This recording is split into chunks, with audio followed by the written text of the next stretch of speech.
How do we lead effectively at work, but also at home? Today, we're going to talk about that with Nate Feathers. Nate Feathers is an expert when it comes to parenting. This guy's got teenagers, toddlers, and infants. I think he has 6 kids now, if I'm tracking properly. And I'm telling you, when you listen to this episode, you're going to get so much from it because honestly, the way we lead must carry into our home. If you're stressed out, it's coming into the home. If you're tense, it's coming into the home. What do you do in the moments when you feel like your family is just an absolute chaos? Your kids are breaking down from emotional disturbances and you don't know what to do next. This has leadership gold in it. I promise you that. If this is your first time with us at Inconic Influence, welcome. My name's Adam F. Jones. I'm a former Army company commander and Black Hawk helicopter pilot. I want to help you level up your leadership. We normally do that by studying an iconic leader, an iconic influence, and we pull up some really important clips from them and we break it down and we put it into a practical strategy for you. And I was blessed to have a conversation with Nate, and you're going to listen to this. You're going to get so much from it. All right. So Nate and I actually had a one-on-one conversation. I recorded that and we're using it for this podcast. So I was able to pull some key clips for you to be able to help you in this time so that you become a more influential, effective, and resilient leader. If that's what you want, this episode has your name all over it. You can check out Nate at Dads Don't Babysit on Instagram. Let's jump into the episode right now with episode 11.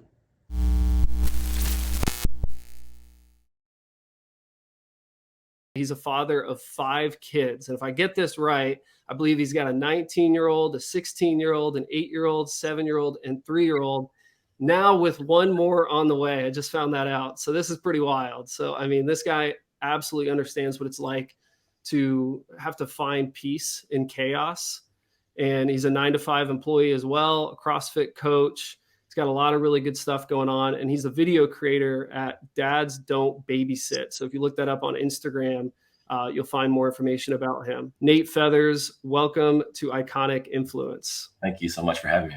I'm curious, what's the first thing that you recommend to most fathers who are struggling? I think it's one word: relax. Like just calm it all down, relax. That's one that I gotta say to myself a lot too. There's obviously with 5 kids, one on the way. It's one of those things where you can find yourself just in the midst of chaos and stress. And the number one thing we've got to do is dial that back, especially because your kids feed off that. So it can be pretty intense. So number one thing, calm it all back. Like, let's relax a little bit.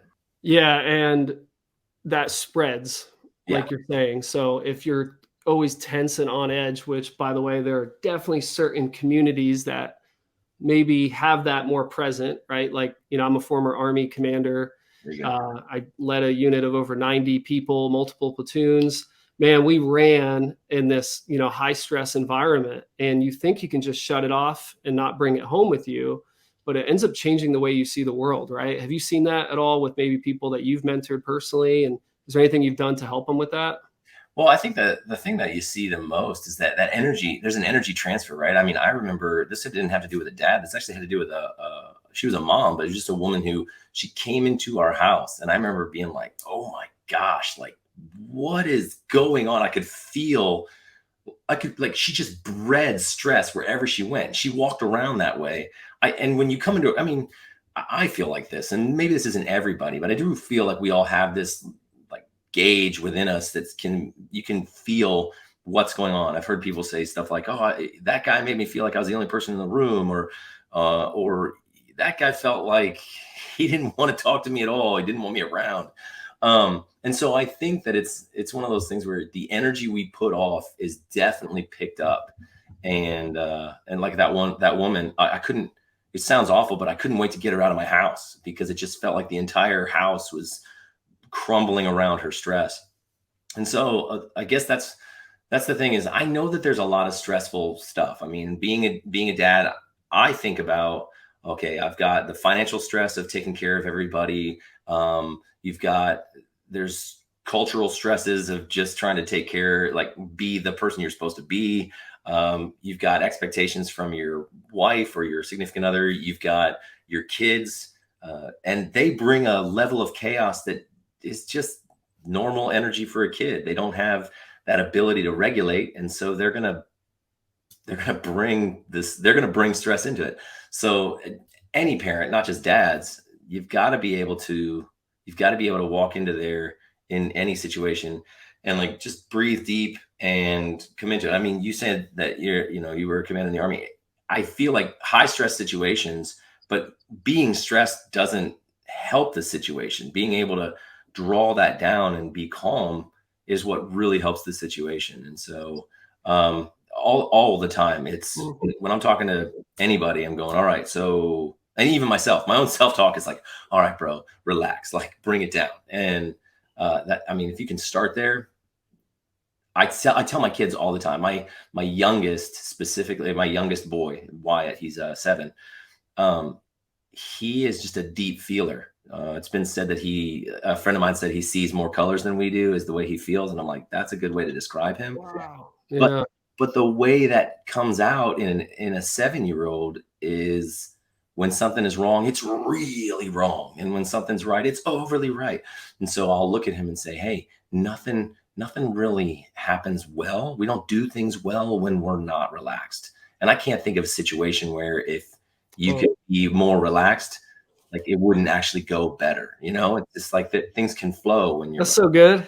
Yeah, that's good, man. So what do you do to help your kids with like emotional regulation? Because I got a 4-year-old and a 1.5-year-old. And, I'll tell you what, I mean, there's moments where you're like, man, that was my worst self who just came out in that moment. And hours ago, I would have never wanted that. I would never have responded the way I did. Yeah. But I felt that build up, right? And I've gotten a lot better at this, but I know there's a lot of leaders out there who, man, this is just an area where it's like, I'm losing in that one, but I'll go win at work. I mean, so what do you do in particular to help your kids regulate a little bit of how they feel? Yeah. Well, that age group is, I mean, honestly, like what the whole prefrontal cortex isn't fully done until you're like 25. So even your teenagers are way out of whack and like they're impulsive and all that stuff. So, I mean, I look at it now and I'm like, that's why you can't rent a car until you're 25, because then you're not acting impulsively. And that trusts you a little bit more, I guess. But like with the littles specifically, they can't really tell you well. I mean, 1.5-year-old definitely can't. So yeah, exactly. I was just working on something where I do this with my daughter specifically because she's the youngest, and I do it with Wyatt as well. Where I just was talking to a guy on the phone. He's asking, he's like, my son, he gets like really, really upset, and then he's like flailing or he'll hit. And I'm like, okay. So what I do is I just grab them and bring them to me, and then I adjust their body to where their heart is over my heart. And I don't. Here's what I'll say. I'm a little woo-woo and I'm okay with that stuff, like the energy and all that. And I feel like we produce that energy. And so when I do that and I bring my heart to them, they're feeling maybe energetically more so than anything else, my heartbeat. Well, my heart is already automatically slower than theirs just because I'm a bigger person, right? But then as I breathe deep and calm, my heart rate will slow. And I just assume that my lower energy allows me to pass that on to them. So helping your kids regulate is really being able to regulate yourself. I talk a lot about self-discipline being the way we discipline, because if they see it in me, they'll act on it, right? They're not really going to do what I say as much as they'll do what I do. So what do? I grab them and I hold them close and I breathe. I'll squeeze a little tighter, not like real hard, but squeeze a little tighter, pull them in tighter to me, and then breathe real slow and deep to try and help calm them. And then I'm not trying to talk to you when you're screaming and yelling or flailing and upset. There's no learning that's going to happen there. So it's about that relaxing and calming, and then being patient, and then talking when it's time to talk, or getting them to talk when they can finally calm down and do that. So a lot of regulation has to do with my own self-regulation and my own ability to do that, and just keep coming back to it, because I'm a fixer. So I always have to come back to going, you can't fix this yet. You have to wait. And that's hard for me. That's a hard one for me, is the waiting. But the waiting is what makes it actually work. Wow. Love it, man. Yeah, I'm going to do that. See, what you don't know, Nate, is the reason you're on this show is because I want to go to the next level. You know, like I'm telling you, and I'm so open about this. I think some people wish I wasn't, you know, like for a while, my wife's like, man, you're telling everyone our story of your pain.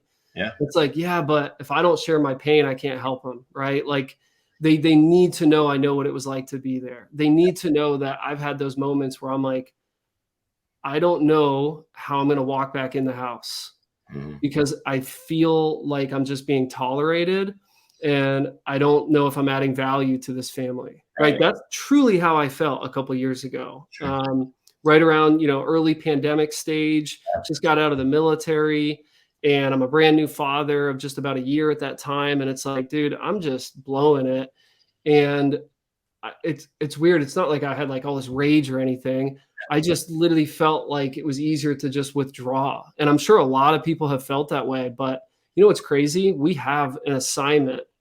And like for me, we have an assignment from God to our family. And it's not just about us, it's about them.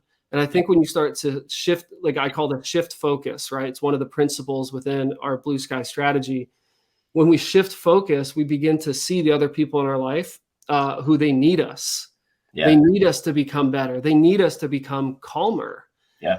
And I mean, I just love what you did there. It's like you didn't have all these words. You just let them feel your presence. Yeah. And like that's what God does, right? Like it's like, hey, just practice my presence. Just know I'm with you. And that alone can help regulate you. Oh yeah. Absolutely. It's one of those things. I heard his name, and I'll probably screw it up. I want to say it's Badass Therapy on I think it's both on TikTok and Instagram. But he said about letting his kids cry. And I tried that and it's amazing. Like to a level where when they get hurt or when they're upset and they're crying, I just started holding them, like I said. And then I'll even say to them, it's okay. You cry as much as you want, especially the boys. And I say that specifically because a lot of times dads are like, no, men don't cry and all that crazy stuff that for whatever reason we've been taught or we don't think we're allowed to. And so especially with my boys, Wyatt, again, being the deep feeler that he is, when it's bad, it's really bad. And so I'll be like, yeah, man, cry it out. It's okay. You keep crying. When they they kind of like do that sniffle stop, instead of saying, are you done or are you okay? I just say, do you need to keep crying? And that was a suggestion from Badass Therapist was like, he'll take them all the way out to where they're like, I don't need to cry. I'm all done. And I'm telling you right now, it's crazy and so counterintuitive, but they cry less. They stop themselves faster than I could ever assume. Me telling them to stop crying would stop them. They end up, they'll cry through it. And then they get a couple things. They get comforted, but they get to know that it's okay to cry. And then again, that self-regulation starts to come in where they're like, no, I don't need to cry now. And I've gotten it out, you know? And from my standpoint of being like, I'm okay with the understanding of how energy is. And I've heard it said multiple times from different people that, you know, if you push down those emotions, the body stores those, right? Yeah, wow. To a level where you can give yourself sickness and problems physically because you've stored emotional junk. Well, shoot, if I teach my kids to just let it out, I'm already making them physically healthier because they're getting it all the way out. Like you cry until it's done, until you're done. And then we take the next step. And I mean, I got to give props to Badass Therapist or however, I'm pretty sure it's Badass Therapy, maybe. Props to him because it works like nothing I've seen before. Wow. It's interesting. There's this guy called, his name's Kim Clement, pastor, minister. And he says, your place of pain will become your place of rain. And for me, one of my greatest struggles has now become one of my greatest strengths. And my marriage was in this bucket as well. I wasn't just, you know, sucking as a dad. It was as a husband. It was anything family. And what's so crazy is my whole life, I was like, dude, I can't wait to be a father. Can't wait to be a husband. And then it's as if, and I think a lot of people have done this. So if you're listening right now, just want to encourage you. There could be a really great breakthrough here, but I treat it like a checklist. Completed. Oh, I'm married. Oh, I'm a father. And I didn't know I was doing that. You know, it's just when you finally zoom out and you really allow yourself a full reset of like, why is my life the way it is right now? Why is my home the way it is? You realize how you've been seeing things. and it changes how you've been operating, right? Yeah. So Yeah. have you seen that at all with people you've worked with, like almost this checklist mentality, and you have to help them become more intentional or anything? I mean, honestly, I've seen that in my own life. Like I kind Mhm. of thought of things like you do, or you did, where uh, having like being married and having kids was just like that's what you do. I mean, when I was growing up, my parents were married, they had kids. The next step was you go to college. I was like, oh yeah, you go to college, you get married, you have kids. It's in that order. Blah blah blah.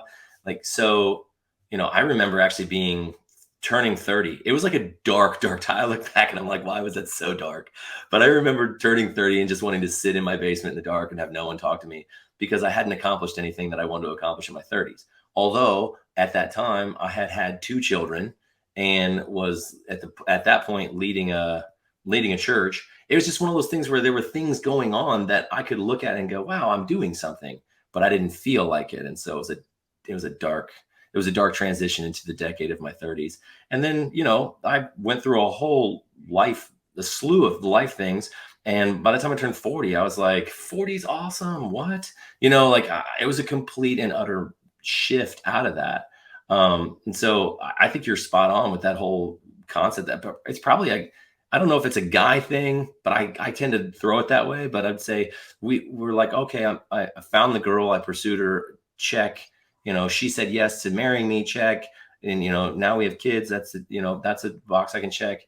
When the truth is, you can't stop pursuing your wife. It's not like you want to stop dating her, but a ton of us do that, right? We get married, and then life gets in the way, and the next thing you know, you don't know anything about your wife, and because you've just let everything else in and haven't kept up with that.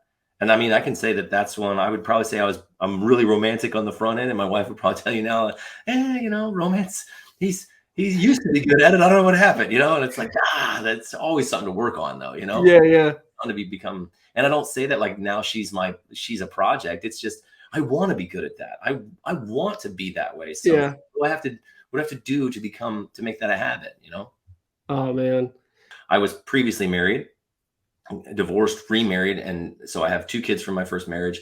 Now on my way to four kids with Megan, and so six total. But I remember sitting down with the older two when Finley was on the way. He's the first of the younger batch of children, and I remember saying, "You're going to see me do a lot of things differently than I did with you, and it's not because I love this one anymore. It's just because the guy that raised you when you were that little doesn't exist anymore. And so I'm different." And I feel like that was a good thing. You'd probably have to ask them, but I feel like it was a good thing to say and to help them see, one, so that they can know, oh, we are supposed to grow all the time. But it was never oh, I love these kids more than you. That's why I'm with their mom and not with your, like all of those things that can come into their heads. I just needed them to know I'm not the guy that I was, because I'm so different. Love that maturity. Yeah. I mean, there's so much wisdom there. Even the way you had that conversation, instead of just like, yeah, man, just watch, I'm different. Like you let them know, hey, I'm aware that this is going to look different because I am. Yeah. Like that's like I said, that's true wisdom right there. I love it, because when I think about how a lot of people don't slow down to have those conversations because their life fills up their schedule, they're missing out on those moments to really mentor and shape and mold, right? To say, hey, I'm not just teaching this about me, I'm teaching you this about life. Mhm. That's really what you did there. Yeah, for you, what are some things that you've done to be able to like help with that, where you're setting aside time to have conversations with your kids, and it's protected time, Yeah. right? Yeah. So number one is like technology is amazing. I love it. And I think it's necessary to have it. And I feel like there's so much good that comes from it. But at the same time, it can literally take over your entire world. Right. And so for us, one of the main boundaries we have is dinner time is at the table together. And there are, like, for the youngers, there's no toys at the table. I've actually started, they've got like swords and stuff. So now it's like no weapons at the table, and no phones. We don't play with the phone. We don't have the TV on. We don't have, like, if the phone buzzes and rings or whatever, they'll catch us later or we'll miss out, whatever it is.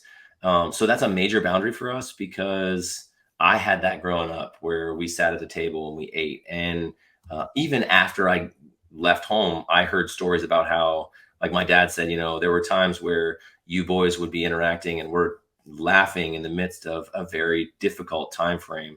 And so it helped my parents. And so I'm just doing that. Sometimes I'll sit there and it's insane. And I'm just sitting there watching my children and my wife all interact, and I just drink that in. And sometimes it's we'll play, like, the number one thing that the littles like to play is kind of like guess what animal I'm thinking of.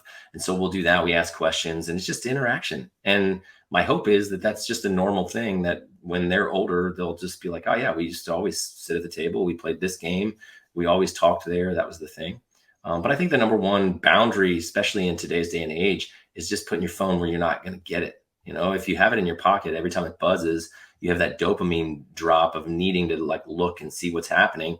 If you just get rid of that by setting it somewhere, I mean, you can really go into a great interaction with your kids. And I don't have time block other than when we eat. We don't have that. We don't do that. But when I come out of the office and I'm not doing this stuff, because I don't scroll. Like I'm not a internet scroller. If I'm doing something, I'm either responding to messages or I'm looking something up specifically for research I'm doing or something of that nature. So it can always be work for me, but that's the scary part, right? I could just be working all the time. Well, so it's Yeah. put it away, put it over somewhere else where I'm not gonna hear it. I'm not gonna see it, and then just be. So one thing, I'll shift the conversation. We talked a lot about how we respond to our kids when they're stressed out, or intentionality around different conversations. How about fun?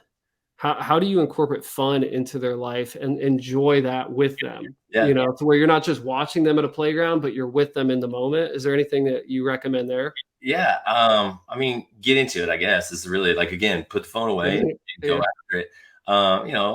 It depends on the kid. So Luna just wants to do puzzles. And so yesterday, she's like, Dad, do this puzzle with me. Honestly, I'm like, yeah, work can wait. I'm gonna go do this puzzle. The boys, they like Minecraft. I do not like video games. I am not a fan. I mean, I could probably spend hours on that, and maybe I should change my view on it, but I'm just not a fan. But they'll tell me all about it. And so you listen to that. When it comes to playing outside, we do a lot of stuff where I find myself doing the dumb, goofy stuff in our house. And so I know it sounds crazy, but one of the things they'll do is, that whole, like, sounded like John Cena and then ba ba da ba. Every time they say John Cena, I do that no matter where I am in the house. And so, like, you'll hear a kid, like, in bed, they'll go, John Cena. And then I'm like, ba, ba, da, da, all the way up to, they'll do it over and over and over again to where I'm like, we should stop doing this now. So I think it's just the kids are always going to want to have fun. So I guess join in. We run around the house, like they'll chase or whatever. And I've jumped on the table. I've climbed onto the counters and, like, basically, like, crowed at them, just doing goofy stuff. I'd love to ask you a little bit about some, like, key influences in your life, right? What we call iconic influences. You have these leaders that have just developed great organizations, great impact in the world. Who are some of those people in your life, and what have they done specifically that you would say they are an iconic influence? All of the new learning I've been doing, I'm kind of leaning people specifically towards Gabor Mate. His whole concept of everything in psychology and all of that all goes back to childhood trauma. And so I love that because he's constantly referring back to how the child was raised. And so he's really helping us learn how do I raise my kid in a way that I'm not trying to, like, discount the trauma or discount that they won't have some, but learning how to be a facilitator of a better life as opposed to imposing trauma on our children. In that same vein, John Eldridge, I used to say that the book Wild at Heart, I read that right before I became a father, actually, before my oldest was born. And I said that his book, The Wild at Heart, was the number one influence on me outside of the Bible at that time. And I think it really came from his statement to his son when his son, I think, got pushed down on the playground. And he said he could see like his shoulders were hunched in and he just looked dropped and drawn in and ashamed. And he said, the next time that happens, you stand up and you punch that kid in the face. And he said he saw his son's shoulders like back up and he was like, what? And I think that like I read that and was like, why does that make me go, yes, that's exactly what you do? That is actually how I mean, I got a call. My oldest daughter got pushed or smacked or something at school, and that does not happen. But she shoved the kid down in the chair and like all this stuff. And the principal called me, and I did not know it was the principal. But when she called, she's like, yeah, well, that's just, you need to know that she'll get suspended for that if that happens again. And I said, well, you need to know that if that happens again, that's exactly how it's going to play out. Because in my house, that's how we roll. And I was like, and if you have a problem with that, that's fine. I'll just come down there and we'll have a chat face to face. Not obviously like saying I'm going to be violent, but you want to talk about this over the phone or you want to impose that on my kid, you and I are going to have problems and we'll have a talk too. But like that book specifically for men with their sons, it actually, I remember reading it going, he is in my head. Like the way he wrote that was, I mean, I think all men should read it so that they can be like, I'm not crazy. And then all women should read it so they can go, oh, that's why he does these things. And I mean, that book is years and years old. But he's a big influence just from that one book. And I haven't done anything other than read that book from him. But it was integral in how I started to lead with my kids. I say all the time to my boys, we're men, we're made bigger, we're made stronger, and that's okay. But that means that we're not made to oppress and push down and impose our will. That strength and that size is actually to serve and to help and protect those who are weaker and smaller than us. And so, I'm like, like yesterday, Finley, I forget, I think he like squeezed Wyatt really hard and like Wyatt said his rib hurt or whatever. And I just said, hey man, you're not allowed to put your hands on somebody. I was like, when are the 2 times you can put your hands on somebody? And he said, when I'm in the cage and I'm actually in a fight, or when someone is doing something to like my family. And I was like, that's when we put our hands on people. But that all comes from Wild at Heart. Yeah, I love the clearness of that too, right? A lot of people, they struggle with certain managers in their life, parents, leaders, whatever, because, well, I don't know what you expect from me. You're not clear enough. You were crystal clear just now. When are the 2 times, right, that we can do that? Yeah. And they knew the answer too, right? Is that what you said? Yeah. So well done. well done, Nate. When the cage door closes, that's a fight. You're getting in there to hit somebody and they're coming at you. That's how it works. I don't know how else to put it, because I grew up where my dad was like nonviolence, and everybody like points to Jesus about being nonviolent, right? But the word meekness, that whole concept comes from sheathing your sword, right? Like Jesus was God incarnate. So did he have the power to do anything? Yes. Could he just like dead, done, and then they're all dead, right? Like whoever he wanted, like he had that power and it was all inside of him. And so, people are like, if you're really the Son of God, come off the cross and, or whatever it is. And I'm like, he could have done all that. And the more willing I am to go, wow, there's a lot of potential for violence and pain and all of that behind that.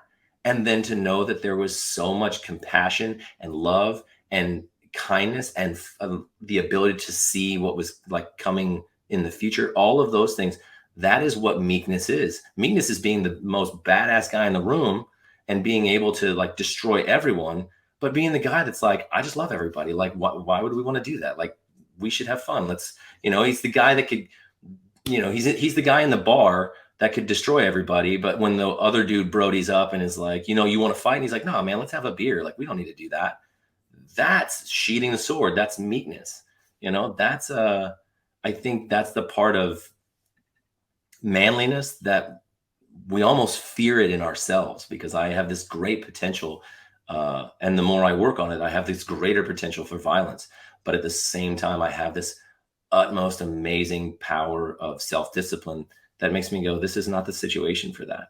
And we have to be able to instill in our boys specifically, you have great potential with your strength. You're made powerful. You're made strong. You are supposed to be that way.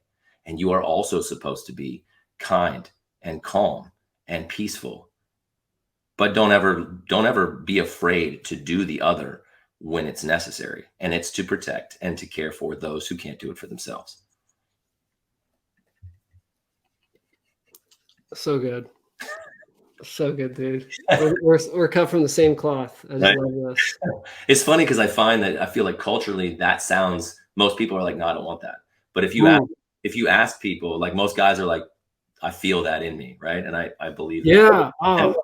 And then if you actually talk to women outside of an area where people can just comment and leave their keyboard warrior thoughts, they actually want that. My wife is like, that's exactly right. This is me. I want you to make those decisions. I want you to handle stuff. I want to trust that I'm always safe with you, all of those things. And yet none of that violence and potential violence, whatever you want to call it, ever comes out because I'm not in a situation that it's needed.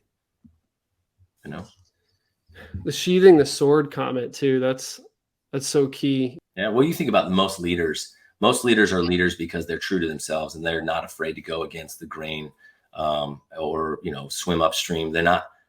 They are afraid of it, but they still do it. That's the biggest thing is you're allowed to have the fear, and you can't be brave without fear. Right. So you're allowed to have all that in there, but making the decision to be like, all right, I'm going to go against it. That's, literally, that's honestly, in my opinion, how my Instagram grew is I saw a pushback against this thought process of, could dads be more gentle as parents? Could I be more gentle as a parent and have more connectedness to my children and still be a man and be manly and fatherly? And I got pushback on the whole, maybe you should, I was like, I don't think we should spank our kids. Like, we probably shouldn't even yell at them. Like, let's figure that out. And I'm okay with hashing that out and figuring it out. But the pushback I got specifically from men, I looked at my wife and I said, the pushback from this makes me think I'm onto something. And that is honestly the reason I went deeper into how do I become a gentle father and still be still be this guy that outside of my house, I can do what I need to do to keep my family safe. But in my house, I'm this gentle dad that they would never know that. And I was like, yeah, it's because I got so much pushback that made me feel like I was on the right path. And so I dug into what was inside and followed it. Jesus was moved with compassion for people. So when we have this awareness of compassionate candor, which is absolutely what you have, then you're saying, man, I feel a responsibility to tell you this because this is actually hurting you. Yeah. I see this as in the corporate world where it's like, well, I want to be a project manager one day. And then here I am as a project manager saying, well, just so you know what you just did. And it's usually a couple weeks later, a couple months later, you start to see certain traits come out, like showing up late to meetings all the time, or not being decisive when it's required. And you say, hey, I just want to let you know something. Is it okay if I share something with you real quick? Yeah. And they're like, yeah, sure. What's going on? Well, I know you said you want to be a PM one day and you want to work towards that. Just what you did there, I noticed. You showed up late. You didn't make a decision quick enough. Those type of things are not going to help you be a PM. So we need to work on that together. Yeah. I'm still having candor, but I'm saying it because I care about you. Yeah, absolutely. Yeah. Yeah. I feel like our culture is all about like this truth. I have to be true to myself. And that means I get to be mean to everybody. And I'm like, there's a space in the middle where I can say what needs to be said, but I can have the wisdom to say it in a way that doesn't make you feel like I don't like you or like that you're a piece of junk. I think that I love that way you said that. The compassionate candor. That makes total sense. One last thing. I mean, is there anything that you feel like you don't know who's listening right now? What leader is out there who's like, dude, you made this sound too easy. I'm struggling. I have no idea what I'm doing. What encouragement do you have, or what final words do you have for anyone who's listening today? If you're struggling, then you're probably on the right path. I think that, you can't lift weights and get stronger if you don't fail. And so, fail. Be okay with failure because it's not actually The failure is when you stop. If you give up, then the world doesn't hear your voice. The world doesn't get to the gift that you were brought here to give. So don't give up. That's the only failure. Everything else is just a learning experience to tell you how to change course or not do it that way. That's go for it, because you are here. And I say this to my children, so I'll say it to you like them. I'm excited to see what you have to do in this world, like what you're here for, because you're supposed to be here, and you're supposed to do something, whatever it is. That's the exciting part. So if you feel inside of your heart, you know what you're supposed to do, go for it, and fail hard, fail fast, fail often, because that'll probably get you there faster. Nate, thank you so much today, man. What's the best way that people can stay in touch with you? Yeah, right now it's on Instagram at Dads Don't Babysit. It's Dads, I think it's right there. Dads_don't_babysit. Like we said earlier, I answer all the messages that are legit and not spammy stuff. I'm working on some other things that may come to fruition here hopefully soon, at dadsdon'tbabysit.tv. But that is still in the works. So there's nothing there at the moment, but there will be soon. Okay, awesome. Well, hopefully everyone who's listened today, you can see the absolute value in following and learning from Nate Feathers on Instagram, following him at dads_don't_babysit. It is amazing stuff. It's real. That's one of my favorite things I love about it. It's just real. You know, your realness comes out. This is not something that has been practiced and recited over and over, so it sounds great. Like, it's you, and that's what people want. They want the real you. And we're just thankful that you're out there leading from the front. Your iconic influences that you pointed out, absolutely, they are phenomenal leaders, and we look forward to learning more about them over time as well. But thank you for being on the show today again, Nate. And until next time, man, continue mission.